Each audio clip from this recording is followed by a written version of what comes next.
First violins, we're looking at 52, really pick up to 53 to the end. And so we're starting, this is the Ashokan farewell, of course.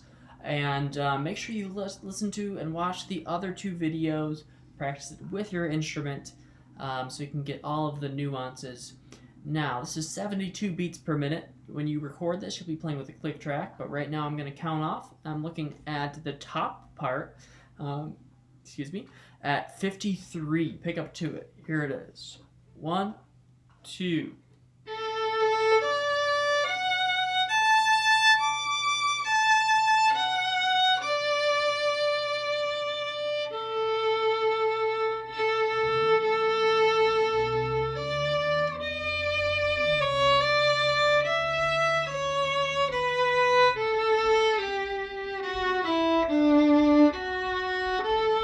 One, two, three, 4.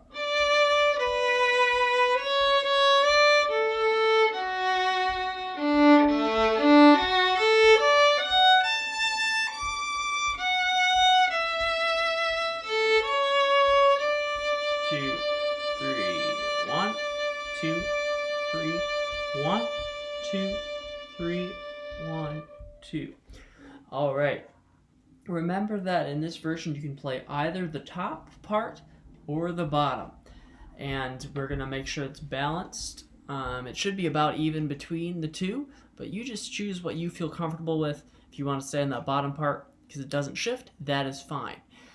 It does get a little dicey at the end about which part is which. So we'll start at 52 right now with the bottom part really quick because there's a kind of confusing thing that we have to change. So if you're playing 53 bottom, you need to make sure that you're playing the second note, that F sharp, as a half note, meaning it's 2 beats, sorry. The first note is A. You're going to be playing A and then D. 2, 3.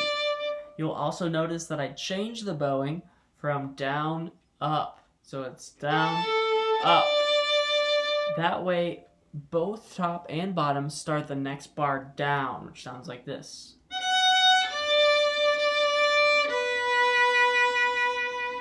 If we don't change the second note in the bottom part in measure 53, the D, to up, then we get backwards because we're holding out a whole bar of down bow, and you're supposed to start the next bar down bow. Okay, that should really be in the music. I apologize. So here's the bottom part, just about 5 measures or so. Pick up to 53. 1, 2. Up bow. 2, 3. And at that point, it goes unison. So regardless of the top or bottom, the bowing should more or less be the same except for bar 53, where the top people play down, down, up, and the bottom people play down, up on the half note. Now in bar 56, it has you going back to first position. I think I missed that when I was doing my playthrough, and the reason is because you want to make sure that bar 57, the bar after 56, and the last measure of that line is 4 to 3, because then you're going to play 3, 2, 3 in 58. If you're still in third position, the fingering in 58 would be 1 high 4 1, which is just a terrible fingering. Doesn't work out very well. So make sure that 57 and 56 are as written with the fingerings. Here's top part 56. 1, 2, 3. 4th finger. Come out here.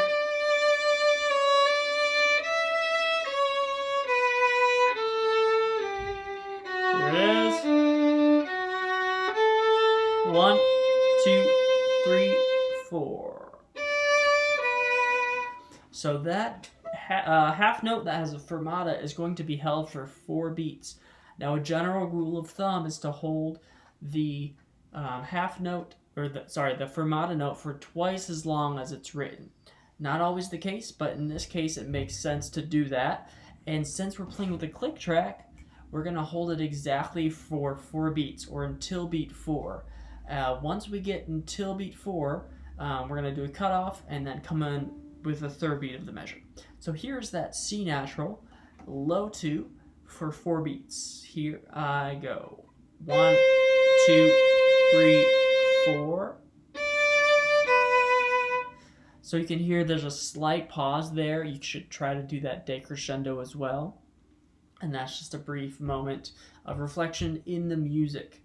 Let's try now from the pickup to 61. I'm going to count through all of this. When we get to the third beat in measure 62, that high D, that D, rather, I'm going to count it as beat 3, even though I just counted to 4 before it on the dotted on the fermata half note.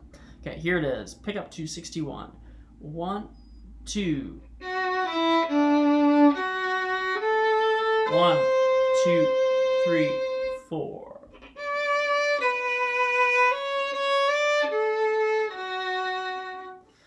Alright, so you hear that it's going to last for 4 beats.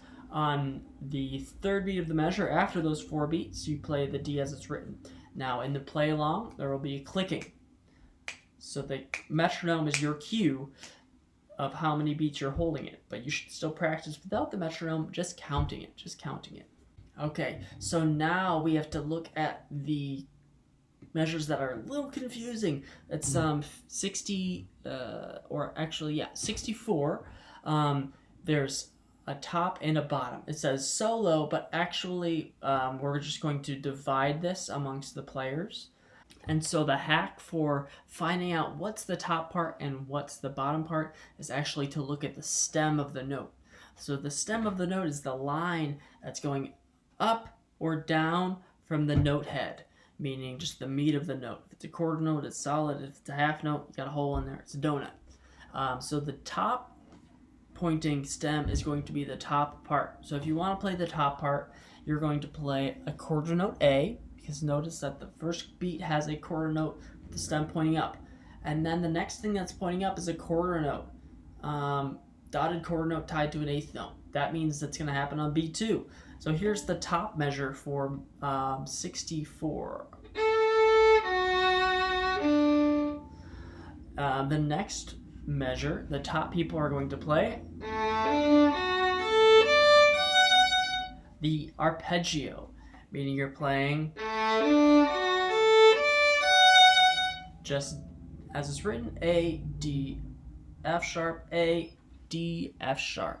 We'll then shift.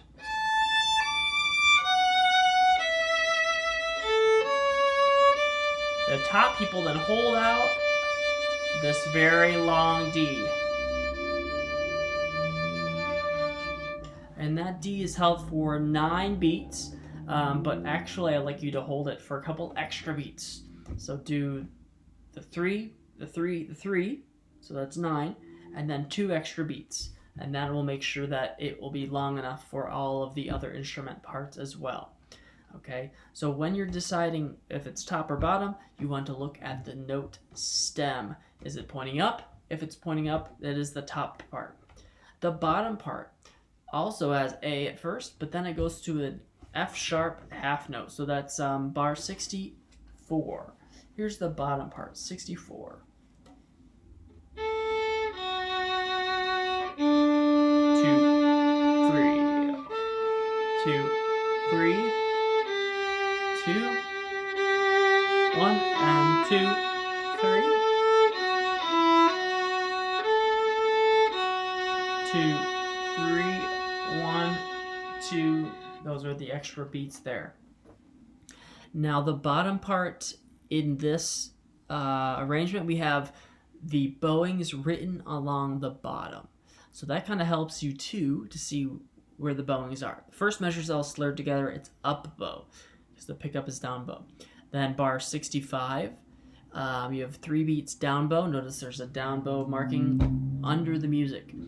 66, up bow marking under the music. 67, down and up. So you're playing G, G, and then we're playing down to up. And on the 8th notes, you can lean in a little bit more.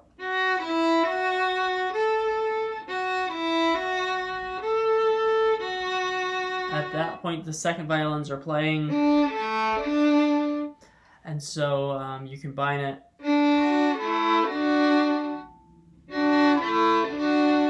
And it creates that cool harmony.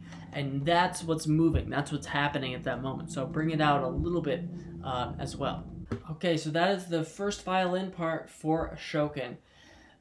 In this last chunk, most important thing is to remember that fermata is going to be 4 beats long, cut off on beat 4, and the 5th beat is that last beat of the measure.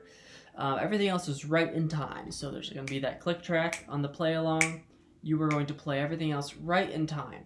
You can play either the top part or the bottom part, so you decide which part you would like to play in this part. So what I recommend doing for this is to play it with the accompaniment track, both for the violin, but also for other instruments. So if you're a first violinist, of course you want to practice with the Violin 1 practice track, but also listen to the viola, cello, bass practice tracks. Try to see if how your part fits along and interlocks with theirs.